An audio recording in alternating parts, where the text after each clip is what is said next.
كلهم الحمد لله رب العالمين والصلاة والسلام على سيد الأنبياء والمرسلين وعلى آله وأصحابه أجمعين أما بعد أعوذ بالله من الشيطان الرجيم بسم الله الرحمن الرحيم تبارك الذي نزل الفرقان على عبده ليكون للعالمين نذيرا الذي له ملك السماوات والأرض ولم يتخذ ولدا ولم يكن له شريك في الملك وخلق كل شيء فقدره تقديرا صدق الله العظيم.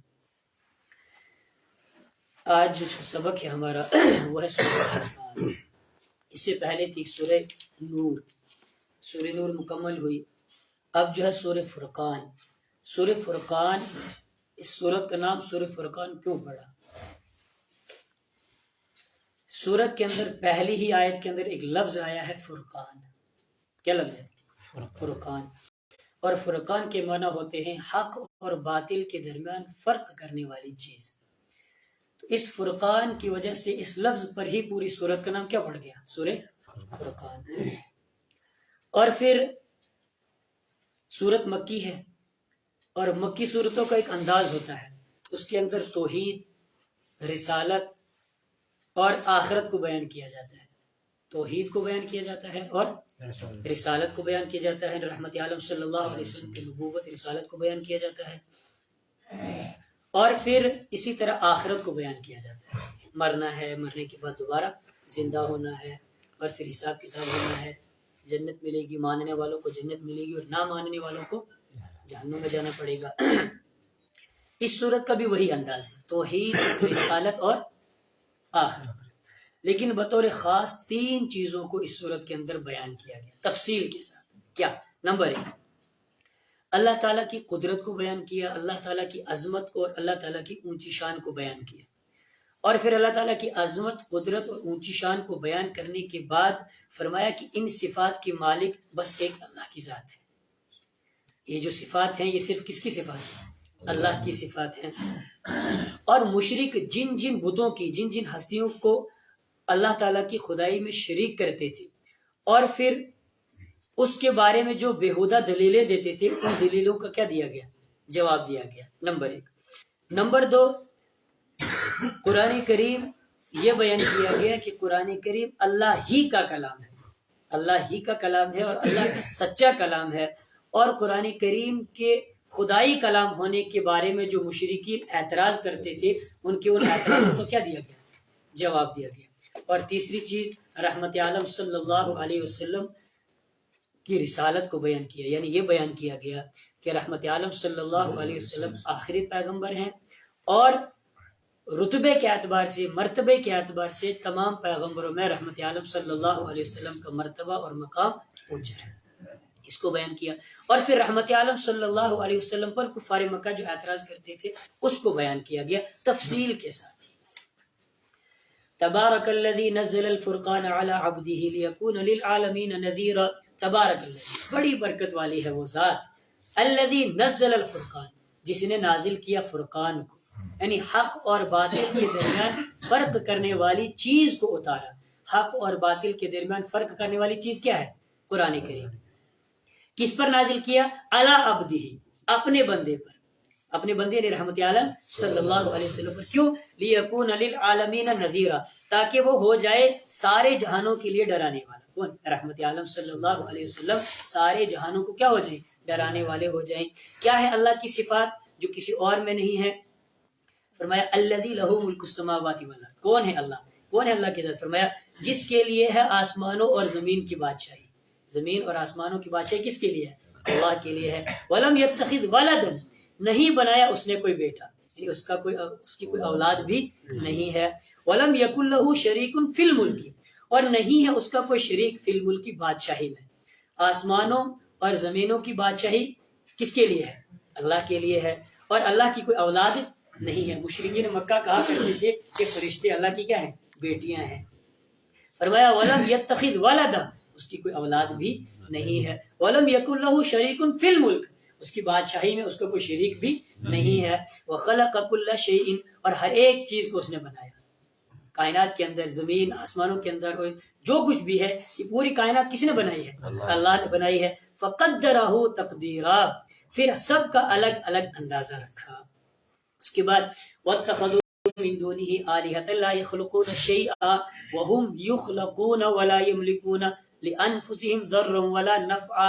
فرمایا واتخذوا من دونه، انہوں نے بنائے ہیں، مشرکوں نے، کافروں نے بنائے ہیں ایسے معبود اللہ کے علاوہ، لا يخلقون شيئا، جو کچھ بھی پیدا نہیں کرتے ہیں، وهم يخلقون، اور وہ پیدا کیے جاتے ہیں، یعنی ولا يملكون لانفسهم ضرا ولا نفعا، اور وہ مالک نہیں ہے اپنے آپ کے لیے ضرا، نقصان کے، ولا نفع، اور نہ نفع کے، ولا يملكون، اور ان کے اختیار میں نہیں ہے موتن، موت، ولا حیاتن، اور نہ زندگی، ولا نشورن، اور نہ دوبارہ زندہ کرنا.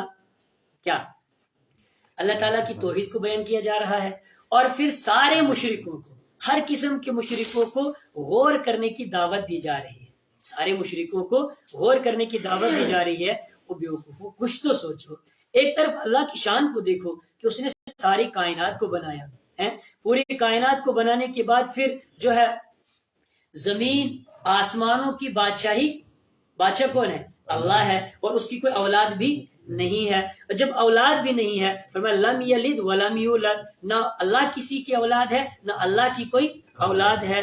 ایک طرف تو اللہ کی شان یہ ہے، اور دوسری طرف تم اپنے معبودوں کو دیکھو جن کی تم عبادت کرتے ہو، جن کے سامنے تم جھکتے ہو، جن سے تم دعائیں مانگتے ہو، ان کا حال کیا ہے کہ لا یخلقون شیئا، انہوں نے کوئی چیز پیدا، وہ کسی چیز کو پیدا ہی نہیں کر سکتے ہیں. وہم یخلقون، وہ تو کسی چیز کو پیدا کر ہی نہیں سکتے، اور ان کے سامنے تم دعائیں مانگتے ہو. وہم یخلقون، حالانکہ وہ تو خود اللہ کی مخلوق ہے، اللہ کے پیدا کیے ہوئے ہیں.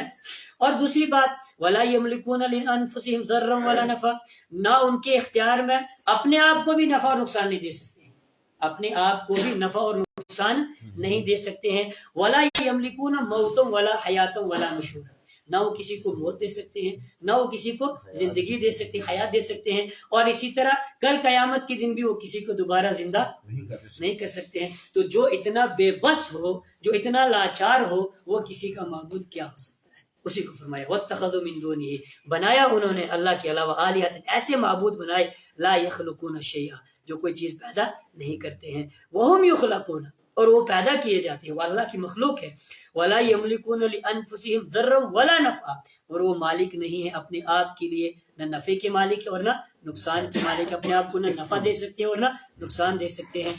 ولا یملکون موتا ولا حیاتا، نہ کسی کو موت دے سکتے ہیں نہ کسی کو زندگی دے سکتے ہیں. ولا نشورا، اور نہ وہ کسی کو دوبارہ زندہ کر سکتے ہیں. تو جو اتنا بے بس اور لاچار ہو، وہ کسی کا معبود کیا ہو سکتا ہے؟